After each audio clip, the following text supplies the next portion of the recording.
Voting for student body president and vice president began today at 8 a.m. One set of candidates are Eric McDaniel and Josh Fergal of the Sigma Alpha Upsilon fraternity, with a focus on transparency for students to know what's going on at NDSU.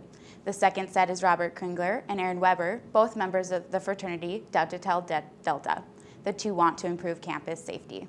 You can still vote until tomorrow. Voting is online at vote.ndsu.nodak.edu. NDSU and North Dakota State College of Science announced a new program that will make it easier to earn a degree if you're a transfer student.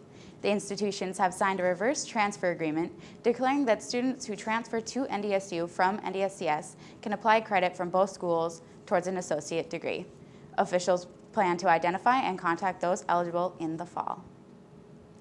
Starbucks CEO Howard Schultz is talking about his company's great new benefit. The coffee giant announced Monday that it would offer most of its employees the chance to get a 4-year degree if they didn't already have one. Schultz described the genesis of the idea Tuesday in Tempe.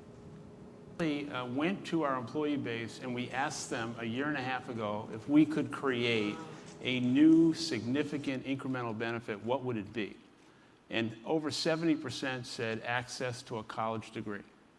And so we began researching how could we do this. Never before in the history of American business has a corporation created anything quite like this. Employees who qualify will get a scholarship from ASU that covers 42% of tuition costs. Starbucks will reimburse employers for the remaining 58% at the end of every semester. After failing to clinch a playoff spot the night before at home, Minnesota got a chance to do so where they have been solid, on the road. The Wild have been road warriors, winning its last 10 games on the away from home heading into Tuesday against the Blackhawks. Minnesota got some late third-period heroics from Mikael Gronlund and Jason Zucker as they went on to beat Chicago 2-1 to clinch a spot in the playoffs. The Wild returned to the playoffs for the third straight year. One of the reasons why the Wild have been so successful is Devin Dubnik's 15-1-1 record and 1.42 goals allowed average in net.